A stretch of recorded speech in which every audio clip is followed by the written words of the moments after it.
Yeah, we can have a chat here, can't we? Yeah, we can. Alright, cool. So all I've done today is make some video footage, and I've stuck to everywhere that I'm allowed, apart from apparently Amazon, where I wasn't allowed to step on their site. And who's allowed you permission on the site? No one's allowed me permission. This is all public, bro. Don't treat me like I'm silly. Yeah, I do this a lot. You just said, Again, identify for me as well, please. Before you do. You do. Colour. Okay, what's yours as well, please? Yeah. Okay, cool. Have you told me that your body worn camera's on? No, you haven't. That's part of your policy. You can clearly see that I'm filming, bro. Okay, and you can clearly see that that's... No, I can now. I don't have to notify you. You do. It's part of your policy. No, it's... Welcome to Boxing Incarnate, where we shine a light on police misconduct and hold public officials to account. Today's clip comes from Beer Britain Audits. Check out their channel in the description to support their work and view the full recording. In this encounter, they're filming near an Amazon facility when an officer approaches with shaky legal assertions and an unnecessarily dismissive tone. Watch how he calmly but firmly challenges the officer's mistakes, calling out each overstep and making it clear he isn't intimidated by poor policing practices. In this moment, the officer casually insists that he isn't required to tell anyone when his body-worn camera is recording, but that claim doesn't line up with actual data protection obligations. Police are expected to make people aware they're being filmed unless there's a clear operational reason not to. His response feels less like a misunderstanding and more like an attempt to brush off responsibility, giving the impression that he's dodging transparency rather than following proper protocol. This has been proven before that it's part of your policy. Stop. You just stated that you have been allowed... No, I don't have to stop. I'm trying to ascertain what's I don't have to... Listen, bro, I don't want to interrupt you, but to be honest, I don't want to speak to you, yeah? I'm going about doing my civil right. I'm allowed to go around and film in public areas. Allowed. Who has allowed you? My rights as a human being in this country. And they have a right to know who is filming or taking photographic images of the building. No, they don't. No, they don't. Officer pushes the idea that he's entitled to know the identity of anyone recording their building, but that claim is misleading at best. When you're standing in a public place, there's no general legal requirement to hand over your details just because you're filming. His insistence comes across as an attempt to assert dominance rather than rely on any real statute, suggesting either a lack of understanding or a deliberate effort to pressure the individual. It's not about safeguarding anything. It's about exerting authority where it doesn't belong. No, they don't. Yes, they do. Oh my God. Please, mate. Please don't. Don't do this. Don't do this to yourself. I'm literally just on my way to taking someone to professional standards for exactly the same thing. Okay. Trying to trump up charges that aren't there. Yeah, which is... No, listen. No, I'm not saying that you are. You're trying to tell me, though... You're not telling me what has happened. You're just saying you're doing your civil right. Doing what? Filming the building. The building. Amazon, look at this place. It's huge. I know it's huge, but why? What's the reason why? Because I like to. I don't have to tell you that. No, I'm just trying to understand why. But I know, but I'm going to stick to it. I don't have to tell you that. And that's, you can say that being as awkward. How am I supposed to ascertain what's happened? You don't have to ascertain anything until I've committed the broken... I've had an incident that's been called... Have I committed an illegal offence? Well, as far as what we've heard on the call is that there's been swearing and shouting, so I need to know who that's been coming from. Those down there, and the video's got it to prove it. Right, and can you show me that? Yes, I can. Because if you're involved in that and you've been shouting and swearing, that is an offence. That is something I need to ascertain what has happened. Of course. Hey, you know this camera? You see this camera? It's an independent witness. Yeah, so that's another reason I film, because when stuff like this happens, yeah, when people try and say stuff happened that didn't happen, we can now go back to this footage and see, can't we? What we've heard on the call is that there's been lots of shouting and swearing going on. Right, so we need to ascertain what that's in relation to. So if people, that's called public order. That is an offence, yeah? And I'm here to try and ascertain what has happened. You're not being very forthright with me, and I understand why, because I don't have to. Because I don't have to. No, but I have to ascertain what's happened. Yeah, but I don't have to still tell you, bro. This is what I'm like, until I commit an offence. Okay. Yeah?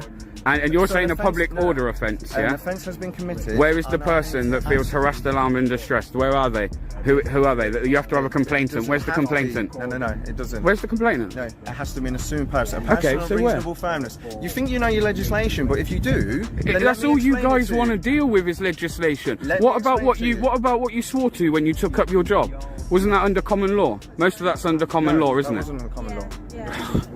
Right.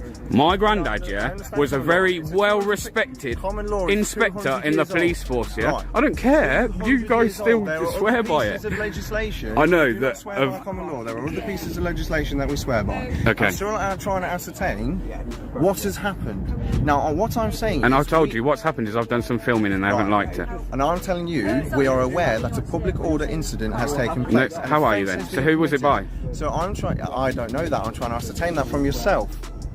You are reported to be involved. I've come here. I'm trying to ask you what has happened. Now, so how do you know that one's taken place?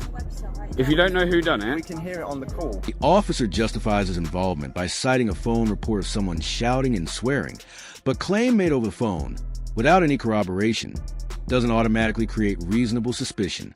Hearsay isn't evidence, and relying on it alone fails to meet the legal threshold required to investigate or escalate.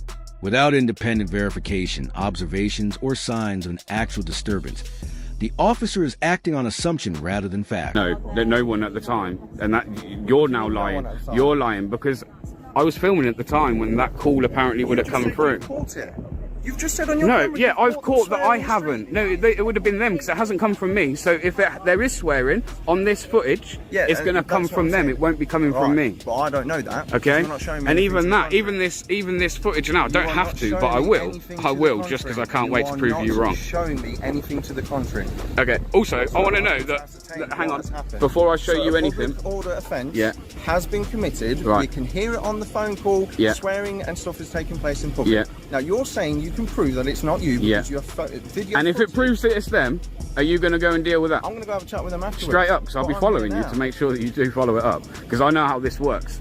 If I'm swearing in here, you're going to deal with that. But if it comes back that they're swearing in it, you won't deal with that. I ain't stupid. This happened to me the other day. This happened to me the other day, bro. Like I say, to be honest, I want to go about my business. Am I detained? Am I detained? Am I detained? I just need to know what's happening. Yeah, and I'm asking, am I detained? So I'm free to go. Am I free to go? Well, I need to confirm your identity. When pressed on whether the individual is being detained, the officer dodges a question and continues demanding identification. Their refusal to give a clear answer is a major red flag. Under UK law, detention must be explicitly justified and backed by lawful authority. If an officer restricts someone's movement while avoiding a direct response, it risks crossing the line into unlawful detention. This evasiveness doesn't reflect proper policing. It exposes a misuse of power. You don't need to confirm my identity. I don't have to give it you till an offence has been committed. I do not have to give it you. No, it hasn't. No, it hasn't. You turning up and saying an offence has been committed doesn't mean one's been committed. No, it hasn't. It's been committed, and you've just confirmed it by saying you've got footage of it on your phone. Oh, wow. You've literally just confirmed by saying I've got footage of that offence happening, a public order offence. Okay. Haven't you? You've just said that. Okay. I said so actually. What I actually meant in that. What I meant in that is the footage here will show that I didn't at any point swear. The guy started going crazy at me, and I did actually say to him, "Bro, what you're doing now is a public order offence." So potentially, that's what I said to him. So you probably heard me say that on the call. I also need your details if you are the victim of the public order offence. But I don't. Public order offence. You think I'm going to have somebody in trouble for a public order offence? Come on, mate. Can I just ask, do you know the details of the security guard that came down from Amazon? And did you manage to get his name or anything? No, only his identity. Yeah. The issue becomes when you trespass. Obviously, that's a civil issue. Of course. And even more so if you're trying to get into buildings. Of course. So we just want to make sure that's not going to happen. That's not going to happen. And we spoke to this chap here. Yeah, fantastic. Nathan, innit? Nathan here. Yeah. Hey, promotion for you, buddy. I will. I'll email him and say. I'll email him and say.